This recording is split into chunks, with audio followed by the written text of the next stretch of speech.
بسم اللہ الرحمن الرحیم۔ آج تک کے معزز ناظرین السلام علیکم۔ اب کس نمبر 206 ملاحظہ فرمائیں۔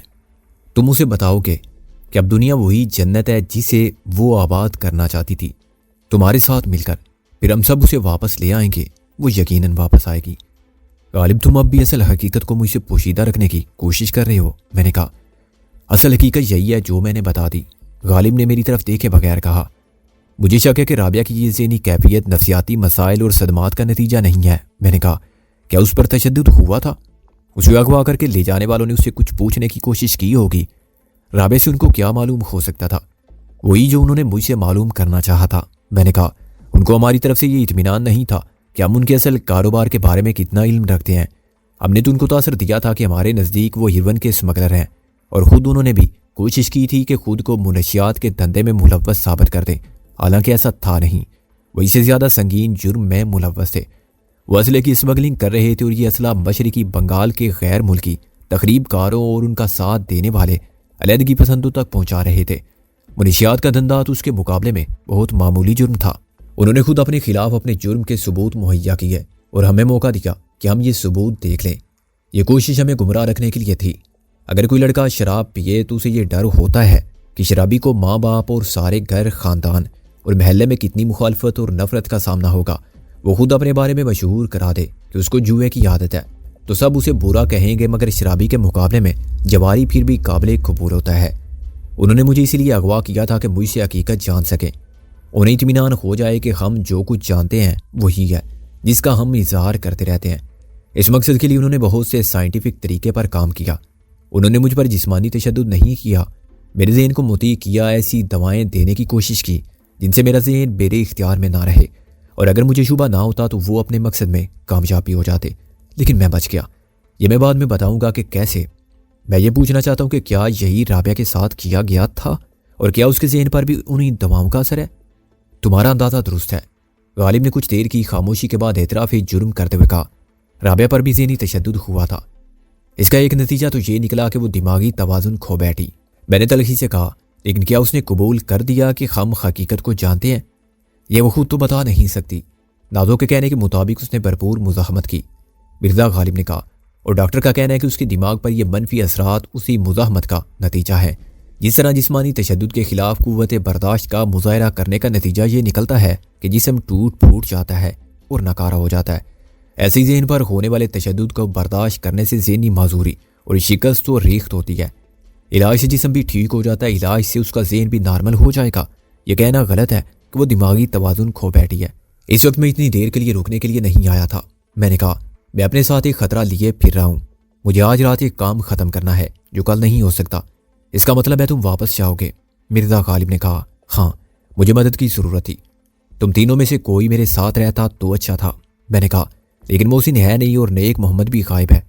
میں تمہارے ساتھ چلتا ہوں، مرزا غالب نے کہا، اور بعد میں نیک محمد آئے گا تو پریشان ہو جائے گا۔ میں نے کہا کل محسن بھی آ جائے گا، میں ان کے لیے پیغام چھوڑ جاتا ہوں۔ وہ بولا یہ ٹھیک ہے، اسے چند سطروں میں بتا دو کہ فکر نہ کرے، میں خیریت سے واپس آ گیا ہوں، اور ضروری سمجھے تو یہ اطلاع رابعہ یا نازو کو بھی دے دے۔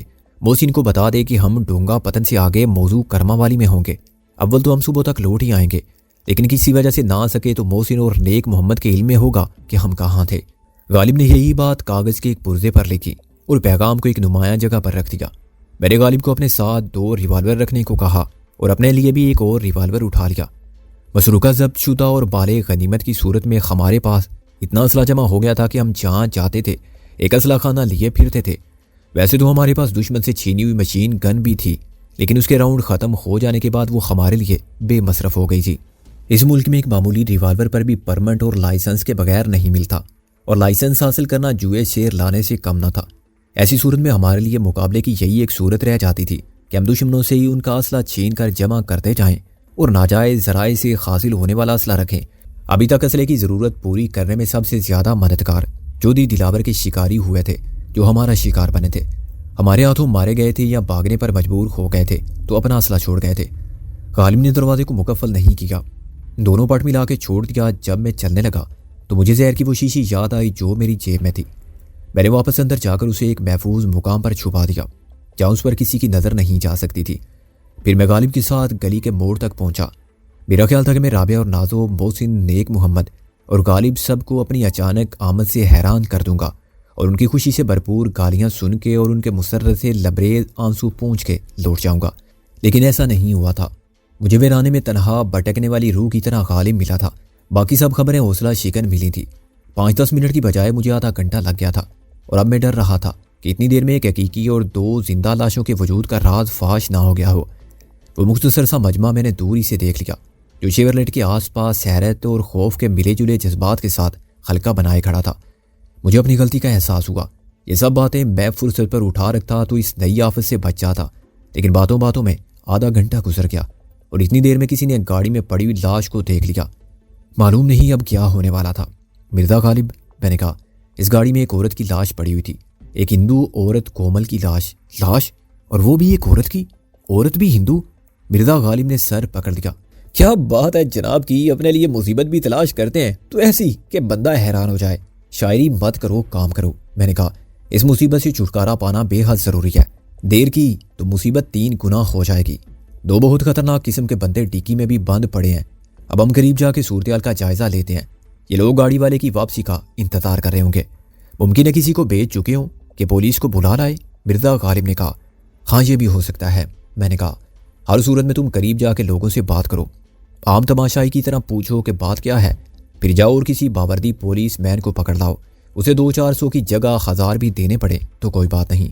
کسی صورت اسے یہاں تک لے آؤ اور اسے کہو کہ مجمع کو منتشر کر دے، ڈانٹ ڈپٹ کر کے بھگا دے۔ تمہارا پریس کارڈ کام آ سکتا ہے۔ کوئی پولیس والا اگر مل بھی گیا تو کیا وہ خود لاش کو نہیں دیکھے گا؟ غالب نے کہا۔ ایک پولیس والا ایک آدمی ہوتا ہے، اسے نمٹا جا سکتا ہے، میں نے کہا، اور اتنے بڑے مجمع سے میں اکیلا نہیں نمٹ سکتا۔ چلو میاں سکندر، تمہاری دوستی میں جو بھی ہو جائے کم ہے، مرزا غالب نے آ بھری۔ تم تو پوری کوشش کر رہے ہو کہ اپنے ساتھ ہمیں بھی فوت کر دو، مگر نہ جانے کیوں تقدیر ہمیں بچا رہی ہے۔ گاڑی کے آس پاس 10-12 آدمی جمع تھے۔ ان میں سے کچھ دہشت زدہ کھڑے تھے اور کچھ گاڑی کے شیشوں سے داغ لگائے اندر تاریکی میں پڑی ہوئی لاش کو دیکھنے کی کوشش میں تھے۔ اگر یہ شاعری عام ہوتی تو اتنی دیر میں 10-12 نہیں 100-150 افراد کا ہجوم ہوتا۔ میں نے اور غالب نے انجان بن کر اپنے تجسس کا اظہار ہوا۔ کیا ہوا جی؟ میں نے ایک بابو ٹائپ شخص سے کہا۔ گاڑی میں لاش پڑی ہے، اس نے بے حد پراسرار انداز میں سرگوشی کی۔ اچھا، کس کی لاش؟ میں نے بھی آہستہ سے کہا۔ عورت کی، بابو نے کہا۔ دیکھو تم بھی، گاڑی کس کی ہے؟ میں نے اسی رازدارانہ انداز میں پوچھا اور لاش کو دیکھنے سے گریز کیا۔ معلوم نہیں، یہاں چھوڑ کر بھاگ گیا کوئی، بابو نے بتایا۔ تمہارا مطلب ہے گاڑی یہاں رہنے والے کسی شخص کی نہیں ہے؟ میں نے تعجب سے کہا۔ بابو نے نفی میں ساری لایا۔ اتنی بڑی گاڑی ہو سکتی ہے یہاں کسی کے پاس؟ یا تو کسی کے پاس سائیکل بھی ہو تو وہ اسے گاڑی کہتا ہے۔ ابھی آ جاتی ہے جی پولیس، کسی نے بلند آواز سے کہا، اور میں نے اس لاؤڈ سپیکر کو دیکھا۔ وہ کوئی پہلوان لگتا تھا۔ کیا کوئی گیا ہے پولیس کو بلانے کے لیے؟ مرزا غالب نے معصومیت سے کہا۔ ہاں بھیجا تو تھا ایک بندہ، پہلوان بولا۔ اب وہ گھر جا کے بیٹھ گیا ہے تو پتہ نہیں، سب ڈرتے ہیں جی۔ لا حول ولا قوت الا باللہ، ڈرنے کی کیا بات ہے؟ مرزا غالب نے کہا۔ میں لاتا ہوں ابھی پولیس کو، مگر آپ لوگ ایسا کریں کہ یہاں مجمع بالکل اکٹھا نہ ہونے دیں۔ آپ پہلوان جی اور آپ مولانا صاحب، خان صاحب آپ بھی، آپ تینوں سب کو چلتا کریں اور کسی کو مت رکنے دیں۔ چنگا جی، پہلوان نے فوراً یہ ذمہ داری قبول کر لی۔ آپ ذرا فٹافٹ پولیس کو لے آؤ، اور ہاں چلو باقی سب ادھر سے چلتے پھرتے نظر آؤ، کوئی دنگل نہیں ہو رہا ہے یہاں۔ ہاں بھائی توبہ استغفار کرو، مولانا نے کہا۔ اپنے گھر جاؤ اور موت کو تماشا مت سمجھو، خود ہمیں بھی مرنا ہے ایک دن۔ واہ اوے صوفی، بات ایسے کرتا ہے جیسے خود کو نہیں مرنا، ایک نوجوان نے جاتے جاتے فکرہ کسا۔ خود بھی تو گھر جا، چل لوئے سور دے پتر، گھنس مار کے دند کٹ دیاں گا، پہلوان نے غرا کے نوجوان کی بات کا جواب دیا۔ لوگ فوراً کھسکنے لگے۔ تیسرا شخص میں تھا جس کو غالب نے خان صاحب کہہ کے مخاطب کیا تھا۔ میں نے بھی حسب توفیق اس ڈانٹ ٹپٹ میں حصہ لیا اور بلاخر وہاں ہم 3 رہ گئے۔ اس کے بعد ہم نے کسی کو بھی وہاں نہیں رکنے دیا۔ غالب 10 منٹ بعد ایک وردی والے ٹریفک کانسٹیبل کے ہمراہ نمودار ہوا۔ بے شک یہ ٹریفک کا مسئلہ نہیں تھا، مگر کانسٹیبل تو کانسٹیبل ہی ہوتا ہے۔ اس نے قانون کے محافظ کی حیثیت سے فوراً جائے واردات کا معائنہ کیا۔ تھانے کون چلے گا؟ کانسٹیبل نے پہلوان اور مولانا کی طرف نظر ڈالی۔ میں تو مسجد جا رہا تھا، عشاء کا وقت ہو گیا ہے، مولانا نے کہا۔ مجھے تو آپ معافی رکھیے۔ تم چلو گے خان صاحب؟ غالب نے پھر مجھے مخاطب کیا۔ کیوں نہیں جی، مجھے تو جانا ہی پڑے گا، میں نے کہا۔ چلو اے چنگا ہی ہویا، میں بھی جانا سی۔ پہلوان نے اطمینان کا سانس لیا۔ کل دنگل ہے کاڑو پہلوان تو ملنا سی، جب میں نے ڈرائیونگ سیٹ پر بیٹھ کر چابی لگائی تو کانسٹیبل حیران ہوا، یہ گاڑی تمہاری ہے؟ تم نے پہلے نہیں بتایا۔ وہ مجھے ڈانٹ کر بولا۔ ہم تینوں آگے بیٹھ گئے، کانسٹیبل دوسری طرف آخر میں رہا۔ تم نے پوچھا یہ کب تھا؟ میں نے کہا، اور ابھی تو کہا ہے بہرے کہ مجھے جانا ہی پڑے گا، گاڑی میری نہ ہوتی تو میں جاتا۔ پھر تو میاں جی پھانسی ہوگی تمہیں، بیوی کو قتل کر کے کہیں پھینکنے لے جا رہے تھے۔ کانسٹیبل نے ماہر سراغ رساں کی طرح اپنے مفروضات پر کیس بنانا شروع کیا۔ کس سے لگائی تھی یاری؟ میں اپنا بیان تھانے جا کر دوں گا، میں نے گاڑی چلاتے ہوئے کہا۔ راستے میں بک بک کرو گے تو ایک چانپڑ دوں گا۔ ٹریفک کانسٹیبل کا میری گستاخی پر غصے سے برا حال ہو گیا۔ چانپڑ دے گا مجھے؟ تیری تو خاں تمہیں، مرزا غالب نے کہا۔ دوسرا اور تیسرا چانپڑ میں رسید کروں گا۔ اس وقت تک گاڑی بہت دور آ چکی تھی اور ایک سنسان سڑک پر 60-70 میل فی گھنٹہ کی رفتار سے دوڑ رہی تھی۔ کانسٹیبل کو اپنے کانوں پر یقین نہ آیا۔ چھوڑو یار، اسے بھی ٹھنڈا کرو، بہت گرمی دکھا رہا ہے، میں نے غالب سے کہا۔ تم دونوں ساتھی ہو؟ کانسٹیبل کا رنگ اٹھ گیا۔ قتل تم دونوں نے کیا تھا؟ ہاں، یہ کام ہم مل کر کرتے ہیں، مرزا غالب نے کہا۔ جتنے قتل کیے ہیں اتفاق رائے سے کیے ہیں۔ ویسے تم رہتے کہاں ہو؟ کیوں، میرے گھر سے کیا لینا ہے تم کو؟ کانسٹیبل اب سچ مجھ پریشان ہونے لگا تھا۔ ہم تمہاری سہولت کے لیے پوچھ رہے تھے، مرزا غالب نے کہا۔ تمہارے دروازے پر ہی ڈال دیتے تمہیں، ورنہ لوہیکین پریشان ہوتے پھریں گے مردہ خانوں، پاگل خانوں اور جیل خانوں میں نے کہا۔ دیکھو یار، میں نے تمہارا کچھ نہیں بگاڑا ہے، مجھے جانے دو۔ کانسٹیبل کی حالت خیر ہو گئی۔ اچھا، تم کو ہم یہاں گرا دیتے ہیں، میرا مطلب ہے ڈراپ کر دیتے ہیں، میں نے کہا۔ شرط یہ ہے کہ تم پلٹ کر نہیں دیکھو گے، 40 قدم ناک کی سید میں سفر کرو گے اور ذرا بھی گردن گھمائی تو یہ خودکشی کہلائے گی۔ توبہ، میرے باپ کی بھی توبہ جو میں مڑ کے دیکھوں، اب مجھے جانے دو۔ وہ منت سماجت کرنے لگا۔ میں نے ذرا سی دیر کے لیے گاڑی روکی اور اسے اتر جانے کا موقع دیا۔ اسے ہمیں ایک مشترکہ گاڑی دی اور بھاگ گیا۔ اس کو واپس پہنچنے کے لیے 5-6 میل چلنا پڑے گا جہاں یہ ڈیوٹی پر تھا۔ مرزا غالب نے ہنس کر کہا، کیا یہ ہمیں پھر تلاش نہیں کرے گا؟ میں نے کہا، جہاں گاڑی کھڑی ہوئی تھی وہاں تک تو پہنچ ہی جائے گا، وہاں کیا معلوم ہوگا؟ غالب نے کہا، تم کئی دن سے غائب تھے، لوگوں کے لیے ہم بھی اجنبی تھے، اتنی بڑی گاڑی کے مالک کا پتہ اسے کون بتائے گا؟ مگر اب آپ یہ فرمائیں کہ اس بوتے کافر نے آپ پر اپنی جان کیوں فدا کی؟ میں نے اسے کم الفاظ میں وہ سب بتا دیا جو میرے اغوا ہو جانے کے بعد سے میری واپسی تک ہوا تھا۔ اس لاش سے تو کچھ معلوم نہیں ہو سکتا۔ مرزا غالب نے ساری روداد سن کر کہا، اسے کیوں لیے پھر رہے ہو؟ کبھی نہ کبھی آدمی کو حماقت بھی کرنی پڑتی ہے، میں نے کہا۔ اب تم جہاں کہو اس کا کریا کرم کر دیتے ہیں، اس میں سوچنے کی کون سی بات ہے؟ غالب نے کہا، اسے پھر وہیں چھوڑ دیں گے جہاں سے اٹھایا تھا، ہم واپس جا رہے ہیں نا؟ ہاں، بھی تو سادھو رام کے گھر ہی جانا ہے، میں نے کہا۔ ہمارے قبضے میں دشمن کے بہت اہم آدمی ہیں، یہ تو ٹھیک ہے، غالب نے کہا، لیکن سیوک سے یا دل ربا سے ایک رات میں کچھ معلوم کرنا مشکل ہوگا۔ یہ عام لوگ نہیں ہیں کہ فوراً سب کچھ بتا دیں، ان کی تربیت ایسی ہوتی ہے کہ ان کا مزاج اور ان کی فطرت سب بدل جاتے ہیں۔ عموماً یہ لوگ جان دے دیتے ہیں مگر بتاتے کچھ نہیں، بہت سخت جان لوگ ہوتے ہیں، ہوتے تو گوشت پوست کے انسان ہی ہیں نا، میں نے کہا۔ جسم کی عذاب جلنے کی حد بلاخر آ جاتی ہے، بالکل آ جاتی ہے، لیکن ہمارے پاس تو آج کی پوری رات بھی نہیں ہے، غالب نے کہا، اور یہ رات بھی ہم تفتیش کرتے نہیں گزار سکتے۔ میرا خیال ہے کہ صرف سادھو رام کو آئندہ استعمال کے لیے رکھ لیتے ہیں، تمام ضروری معلومات اسی سے حاصل ہو جائیں گی، باقی سب کی کسی کو ضرورت نہیں، نہ ہمیں نہ ہمارے دشمنوں کو۔ انہیں ہم نے چھوڑ دیا تب بھی وہ مار دیں گے اور ہمارے مقابلے میں وہ زیادہ عذاب دے کر ماریں گے۔ غالب کی بات بہت معقول تھی، ہمیں پہلے وہ کرنا تھا جو زیادہ ضروری تھا اور جسے صبح ہونے سے پہلے ختم کرنا تھا۔ سادھو رام کے دماغ میں سے مفید معلومات برآمد کرنے کا عمل جرائی اس وقت تک جاری رہ سکتا تھا جب تک ہمیں یقین نہ آ جائے کہ اب اس غدار ضمیر فروش کی کھوپڑی خالی ہو چکی ہے۔ میں نے گاڑی کو کچے راستے پر اتارا اور 10 منٹ میں ہم پھر سادھو رام کی حویلی میں تھے۔ میں نے جنریٹر چلایا، دروازے کھولے اور بیڈ روم کی لائٹ چلائی۔ غالب نے میری مدد کی اور ہم کومل کی لاش کو واپس اٹھا کر اس کے بیڈ روم میں لے گئے۔ ہم نے اسے یوں لٹا دیا کہ وہ فطری انداز میں سوتی ہوئی دکھائی دے۔ بس اب جتنا مال غنیمت مل سکتا ہے وہ سمیٹو اور چلو، میں نے کہا۔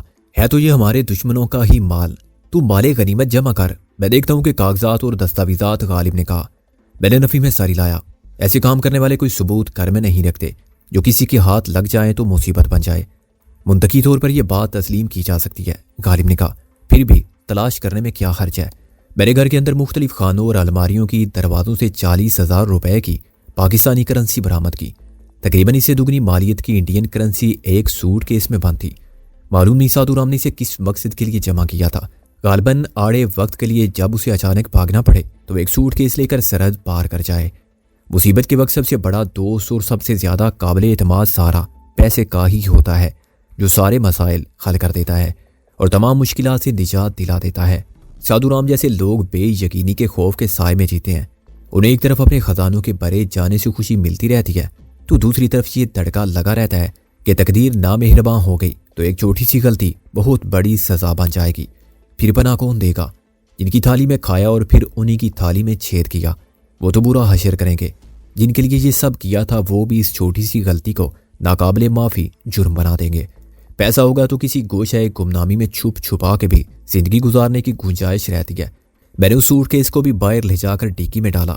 سادھو رام بدسور بے ہوش تھا، لیکن سیوک ہوش میں آ چکا تھا اور آنکھیں کھولے پڑا تھا۔ میں نے اسے کھینچ کر باہر گرایا اور پھر اپنے پیروں پر کھڑا کیا، لیکن وہ دوبارہ گر گیا۔ میں اس کو گھسیٹ کر اندر لے گیا اور اس کے منہ میں سے کپڑا نکال کر اسے ڈرائنگ روم کے قالین پر ڈال دیا۔ وہ لمبے لمبے سانس لینے لگا۔ اس کے ہاتھ ابھی تک کمر کے پیچھے بندھے ہوئے تھے۔ تمہارا اصل نام کیا ہے سیوک؟ میں نے کہا، اور ریوالور لے کر اس کے سامنے یوں بیٹھ گیا کہ وہ سائلنسر کو بھی دیکھ لے۔ اصلی نقلی نام سے تم کو کیا لینا دینا؟ وہ بولا، ویسے تو تم سادھو رام کے ملازم تھے۔ میں نے کہا، لیکن در حقیقت سادھو رام تمہارا ملازم تھا۔ کیا تمہارا تعلق بھی آرمی سیکرٹ سروس سے ہے، کرنل جگن ناتھ کی طرح، یا تم کمانڈوز میں سے ہو؟ معلوم نہیں تم یہ فضول سوالات کیوں کر رہے ہو، وہ حقارت سے بولا۔ تم مجھے یہ توقع کیوں رکھتے ہو کہ میں تمہیں سوالات کے درست جوابات بھی دوں گا؟ فرض کرو کہ میں کہوں ہاں، اور یہ بتاؤں کہ میرا نام کیپٹن ٹام میجر ڈک یا کرنل ہیری ہے، ٹام ڈک اینڈ ہیری، ایرا غیرہ نتھو خیرہ۔ میں نے کہا، واقعی نام میں کیا رکھا ہے؟ لیکن تمہارے جواب سے مجھے تمہارے تعلیم یافتہ ہونے کا پتہ چل گیا ہے۔